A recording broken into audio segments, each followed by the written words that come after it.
Hello friends, तो आज मैं आपको एक्सप्लेन करूंगा हमारी क्लास 11 की हॉर्नबिल बुक के चैप्टर 6 द ब्राउनिंग वर्जन को। इसके राइटर हैं टेरेंस रेटिगन। तो इस चैप्टर की स्टार्टिंग में हमें बताया गया है कि ये एक एक्सर्प्ट है द ब्राउनिंग वर्जन का, मतलब एक एक्सट्रैक्ट है या एक पार्ट है एक पूरे जो एक बड़ी स्टोरी है जिसका नाम है द ब्राउनिंग वर्जन। तो उसमें आगे बताया गया है कि ये सीन जो इस चैप्टर में बताया गया है वो एक स्कूल में टेक प्लेस होता है, जहाँ पे उसमें कैरेक्टर्स जो है वो है फ्रैंक, क्रॉकर हैरिस, टैपलॉफ और मिली क्रॉकर हैरिस, जो क्रॉकर हैरिस की वाइफ है। इसमें फ्रैंक एक यंग टीचर है और जो क्रॉकर हैरिस है वो एक मिडिल एज टीचर है। ये दोनों टीचर्स हैं। और जो टैपलॉफ है वो 16 इयर्स का एक स्टूडेंट है और जो मिली क्रॉकर हैरिस है वो क्रॉकर हैरिस की वाइफ है, जो लास्ट में इस चैप्टर में आती है।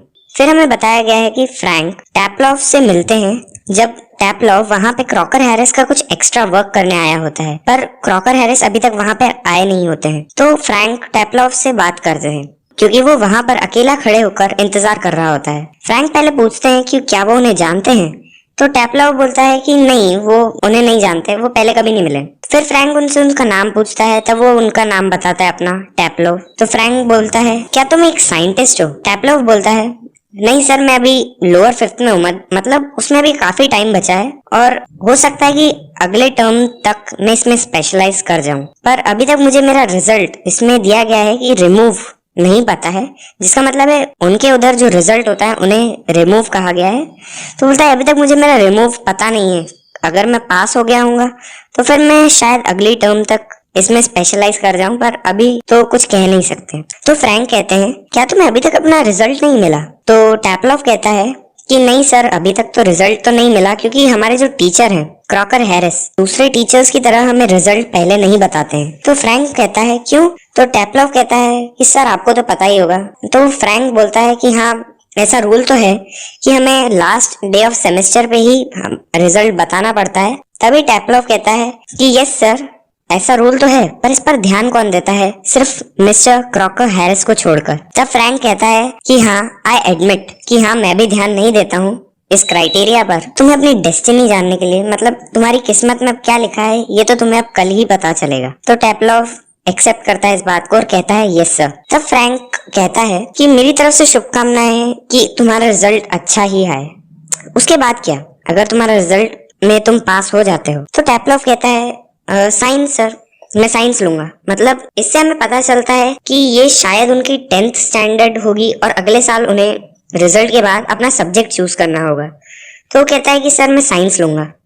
तो फ्रैंक कहता है थोड़े दुखी टोन में कि हाँ, हमको सब लेजी स्लैकर्स ही मिलते हैं, मतलब जो लेजी पीपल्स होते हैं और जोश जोश में साइंस ले लेते हैं पर वो ध्यान से पढ़ते नहीं है। तभी टैपलॉफ कहता है एकदम प्रोटेस्टिंग टोन में कि नहीं सर, मैं कोई स्लैकर नहीं हूँ, मैं बहुत इंटरेस्टेड हूँ साइंस में और मुझे इसे पढ़ने में बहुत मजा आता है। तो फ्रैंक कहता है क्या तुम इंटरेस्टेड हो?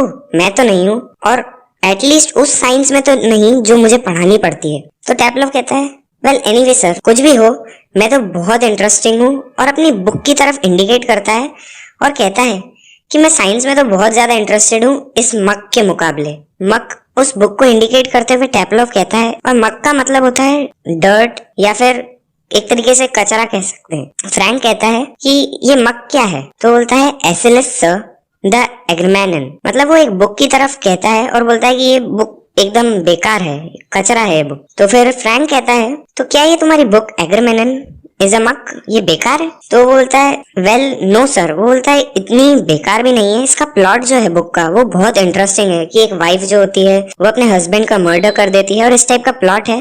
प्लॉट तो बहुत अच्छा है, पर मुझे ये बुक इसलिए पसंद नहीं है कि जिस तरीके से हमें पढ़ाया जाता है इस बुक को। मतलब बुक अच्छी है पर जिस तरीके से हमें पढ़ाया गया है और इसमें जो ग्रीक वर्ड्स यूज किए हैं बहुत सारे, और उसमें कुछ भी गलत हो जाता है तो हम दिक्कत में पड़ जाते हैं, और इस टाइप से मतलब जिस तरीके से हमें पढ़ाया जाता है ये बहुत बेकार लगता है इस बुक के बारे में। तभी फ्रैंक कहता है तुम बहुत ही बिटर साउंड कर रहे हो, मतलब तुम बहुत ही एकदम से कड़वी टोन में बात कर रहे हो, मतलब बहुत बुराई कर रहे हो इसकी। तो वो बोलता है यस सर, अब है तो सही है बेकार बुक, तो अब मैं इसी टोन में बात करूंगा। तभी फ्रैंक कहता है तो क्या तुम्हें टीचर ने रोक रखा है या तुम्हें कोई पनिशमेंट दी हुई है यहाँ पे? तो टैपलॉफ कहता है नो सर, पनिशमेंट तो नहीं दी है, एक्स्ट्रा वर्क के लिए रोका हूँ।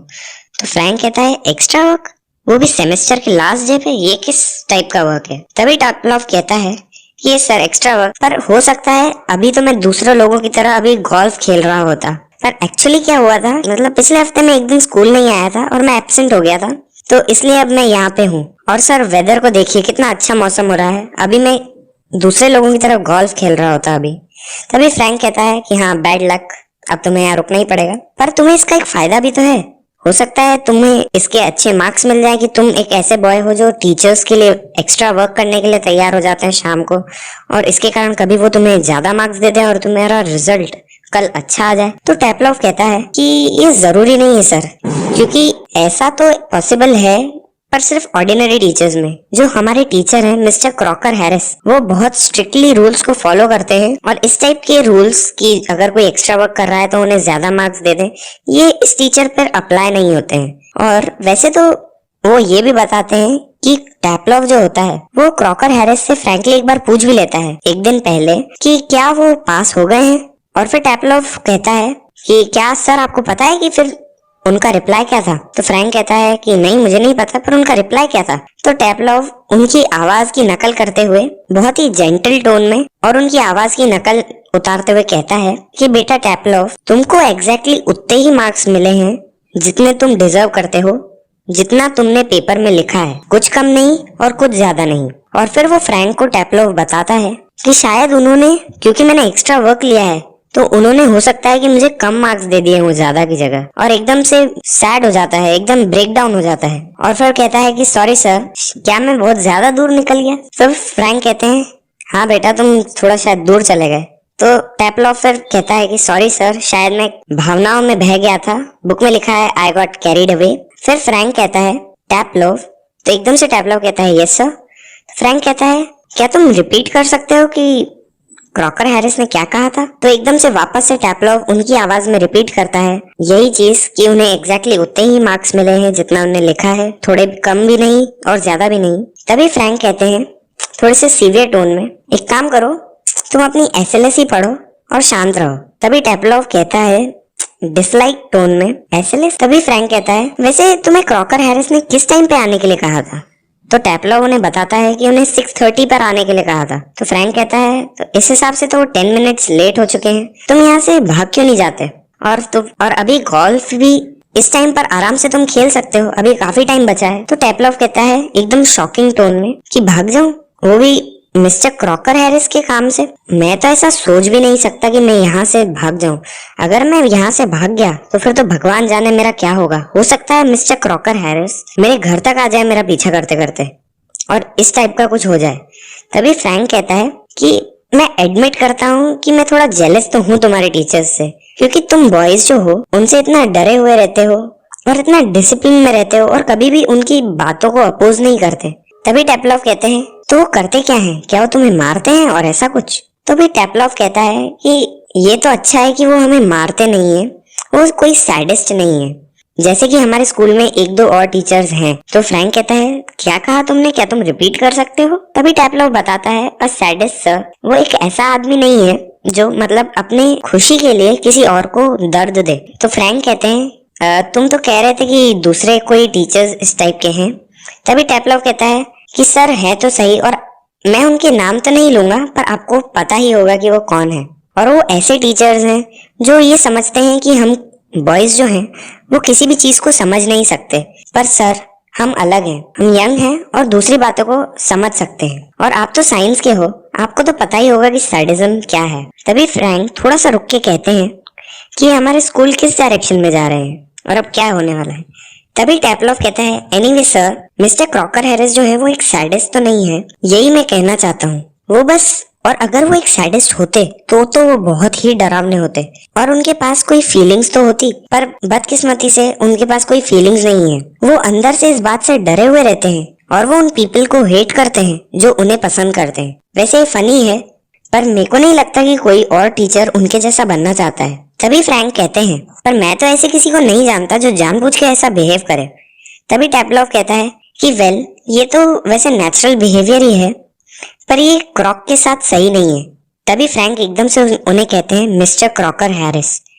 तभी टैपलॉफ कंटिन्यू करते हैं हाँ मिस्टर क्रॉकर हैरिस, पर एक फनी बात ये है कि जो कुछ भी होता है उसके बाद भी उनका नेचर मुझे पसंद है और शायद कभी कभी इस बात से वो भी घबरा जाते हैं। तभी फ्रैंक कहता है कि शायद तुम बड़ा चढ़ा के बता रहे हो। तभी टेपलॉफ कहता है no sir I am not, मैं बड़ा चढ़ा के तो नहीं बता रहा हूँ। जैसे कि एक दिन फिर उससे वो एक किस्सा बताते हैं अपनी क्लास का कि एक दिन हमारी क्लास में उन्होंने एक क्लासिकल जोक क्रैक किया था और क्योंकि वो लैटिन लैंग्वेज में था तो किसी को भी क्लास में एक्चुअली वो समझ नहीं आया था, वो बहुत टफ लैंग्वेज में था।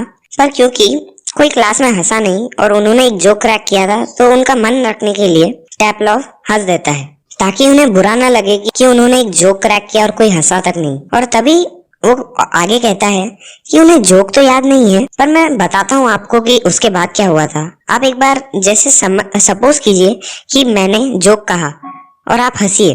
तभी फ्रैंक हंसता है तो टेपलॉफ वापस से अपने टीचर मिस्टर क्रॉकर हैरिस की आवाज को इमिटेट करते हुए कहता है एकदम जेंटल और थ्रोटी वॉइस में कि टेपलॉफ तुम मेरे छोटे से जोक पर हंसे, मैंने देखा था और मुझे कहना पड़ेगा कि तुम्हारी लैटिन लैंग्वेज बहुत ही अच्छी हो गई है क्योंकि तुम उस जोक को भी समझ गए जो बाकी कोई भी नहीं समझ पाया इस क्लास में। तो क्या तुम इस क्लास को वो जोक एक्सप्लेन कर सकते हो ताकि दूसरे लोग भी हंस पाए। तभी एकदम से पीछे से डोर हल्का सा खुलता है और जो मिस्टर क्रॉकर हैरिस की वाइफ होती है मिली क्रॉकर हैरिस वो एंटर करती है। इसमें मिली क्रॉकर हैरिस का कैरेक्टर स्केच बताया गया है कि वो एक थिन वुमेन है अपने लेट 30s की।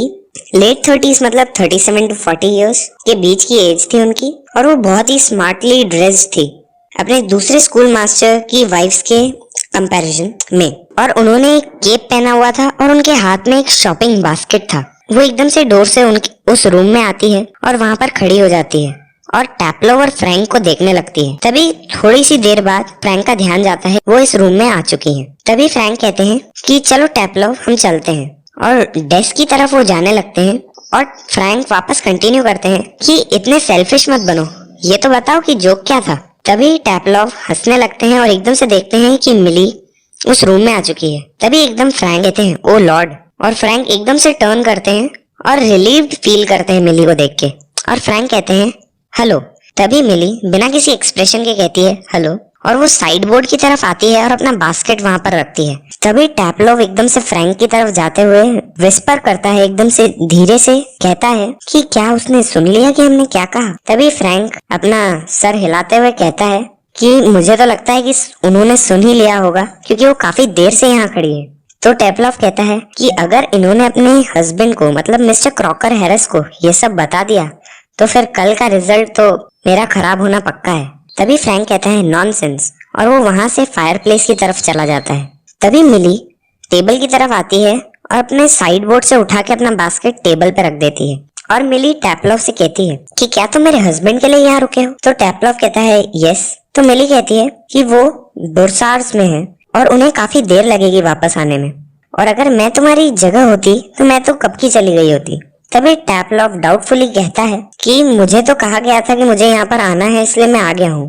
तो मिली कहती है कि तुम भाग क्यों नहीं जाते, क्वार्टर ऑफ अ हावर के लिए मतलब 45 मिनट्स के लिए तुम भाग क्यों नहीं जाते और फिर वापस आ जाना। तो टेपलॉफ कहता है और वो अगर मेरे आने से पहले मिस्टर क्रॉकर हैरिस यहाँ आ गए तो। तभी मिली स्माइल कर कर कहती है कि मैं इसका ब्लेम ले लूंगी। वो अपने बास्केट से एक प्रिस्क्रिप्शन उठाती है मिस्टर क्रॉकर हैरिस की दवाइयों का और उसे दे देती है और कहती है कि अगर वो यहाँ आ गए तो मैं उन्हें कह दूंगी कि वो आपकी ही दवाइयाँ लेने के लिए चला गया था और एक केमिस्ट के पास ले जाना और ये दवाइयाँ ले आना। तभी टेपलॉफ सोचता है कि हाँ अगर टीचर आ जाएंगे तो मैं उन्हें कह दूंगा ये प्रिस्क्रिप्शन और दवाइयाँ दिखा के कि मैं आपका ही काम करने गया था और वो उन्हें कुछ नहीं बोलेंगे। तो फिर ये सोचते ही टेपलॉफ कहता है कि all right Mrs Crocker Harris और वो वहां से चला जाता है। तो इसी के साथ खत्म होता है चैप्टर द ब्राउनिंग वर्जन। तो अगर आपको ये वीडियो पसंद आई हो तो प्लीज इस वीडियो को लाइक करें और अगर आप ऐसी वीडियोस को देखते रहना चाहते हैं तो इस चैनल को सब्सक्राइब करें। तो अब मैं आपसे मिलता हूँ अगले वीडियो में। Thank you.